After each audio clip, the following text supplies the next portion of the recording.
Ici Anna. C'est Marion, je suis en pyjama, on va pas juger. Pour ce second Pop Weekly, un mois plus tard. Je sais, vous nous aimez.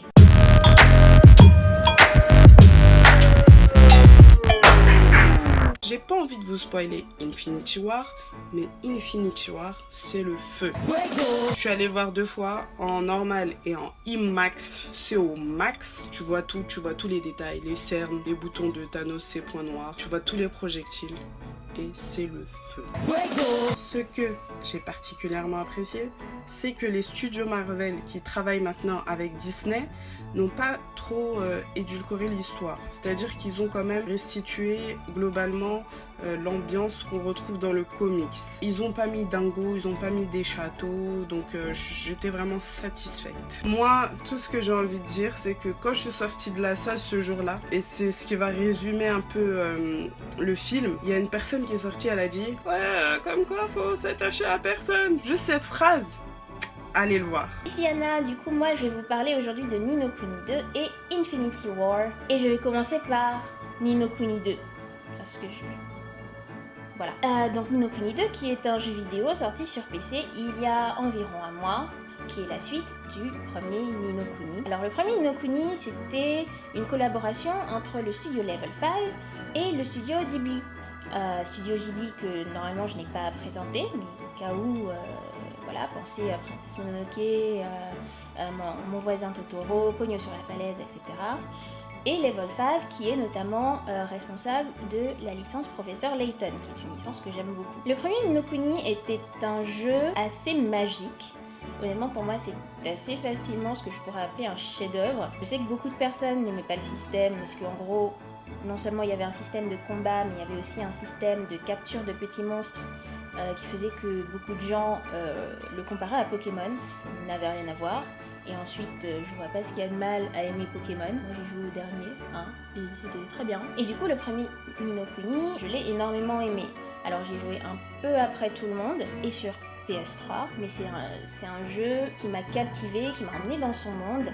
Le fait que Jori Saishi soit responsable de la musique n'y est pas pour rien, mais il y avait aussi derrière le système de jeu qui m'a beaucoup amusé et l'histoire que j'ai trouvée extrêmement touchante. Et c'est un jeu que je recommanderais à tout le monde. Le second Ni no Kuni n'est pas un mauvais jeu, mais si le premier était environ ici, le second est environ là. Pas un mauvais jeu, loin de là, il est bien fait, on s'amuse bien, notamment à partir du moment où on débloque les différents modes de jeu, mais il lui manque une certaine profondeur et ce qui faisait vraiment le charme du premier, c'est-à-dire les personnages sont beaucoup moins creusés, les thèmes sont beaucoup moins creusés. Au final, ça m'a juste donné l'impression que le jeu n'était pas tout à fait fini et que ce qu'on nous a servi, c'est une espèce de jeu expérimental qui sert de brouillon au final à peut-être une éventuelle suite de la franchise. Concernant Infinity War, je vais essayer de ne pas spoiler, je vais juste vous dire que j'ai beaucoup aimé ce film, j'ai beaucoup aimé ce qu'ils ont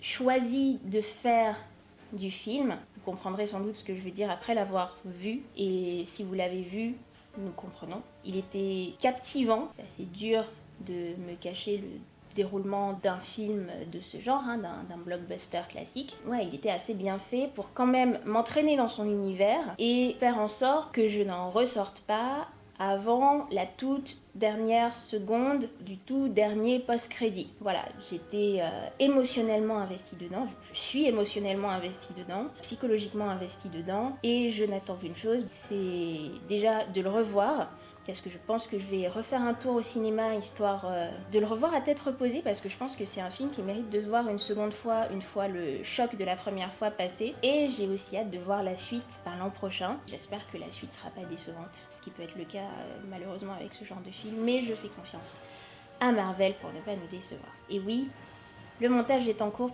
pour Totally Spies. Ciao! Aujourd'hui on va parler de Infinity War, que j'ai vu 2 fois. Oui, je l'ai vu 2 fois, oui. 2 fois 2h30.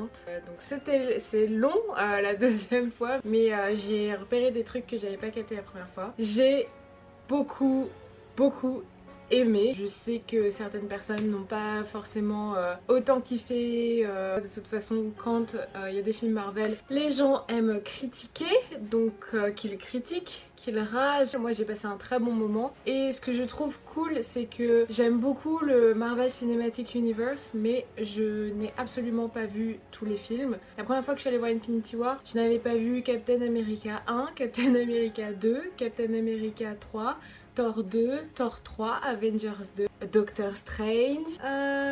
Donc oui, ça commence à faire pas mal de films que j'avais pas vus tout simplement. Mais bah j'ai quand même compris. Je pense que c'est important d'avoir vu les Gardiens de la Galaxie pour comprendre un minimum. Je pense que c'est important d'avoir vu un peu quand même un minimum les Avengers, les Iron Man. Mais bon, à part ça, il n'y a pas besoin de connaître tout le Marvel Cinematic Universe. Je n'ai pas envie de spoiler. Donc je ne vais pas parler de comment je me suis sentie au sortir du film. J'avais le Requiem de Mozart qui jouait comme ça en permanence. Allez le voir, vous comprendrez. Deuxième chose, élément, série, culture, découverte dont je voulais absolument parler dans ce Pop Weekly parce que je me suis saigné les épisodes à une vitesse. C'est la série Crazy Ex-Girlfriend. Je ne sais pas dire à quel point je kiffe cette série. J'adore cette série. Attendez, petite précision. On met quand même un peu de temps... Pollen. On met quand même un peu de temps à rentrer dedans, étant donné que c'est tout un délire. C'est quand même une série comédie musicale avec des têtes d'affiche qui ne sont pas des têtes d'affiche, justement, qui ne sont pas connues. Enfin, pour ma part, faut que je boive. Voilà. Hydratez-vous. Je ne connaissais aucun des acteurs de base. Tous les acteurs de Crazy Ex-Girlfriend, je n'en connaissais aucun. Je ne sais pas s'ils ont une certaine notoriété ou non aux États-Unis, mais pour ma part, je ne les connaissais absolument pas. Et c'est ce qui m'a permis de encore plus m'attacher aux personnages, de encore plus les découvrir complètement et vraiment au fur et à mesure rentrer dans cette série. Et j'adore les sujets qu'elle aborde, puisque tout a une apparence très comique, un humour très noir, très satirique, mais on parle de vrais sujets, on parle de relations, on parle de couple, on parle de la quarantaine, de travail, on parle de surmenage, on parle surtout de différentes orientations sexuelles, de santé mentale. Enfin voilà, c'est tout un truc, il y a plein de sujets, plein de façons de les aborder. Enfin, c'est très féministe, très engagé, l'air de rien. Quand on regarde juste comme ça, on a le divertissement, et quand on fait un peu plus attention, on découvre des couches et des couches et des couches de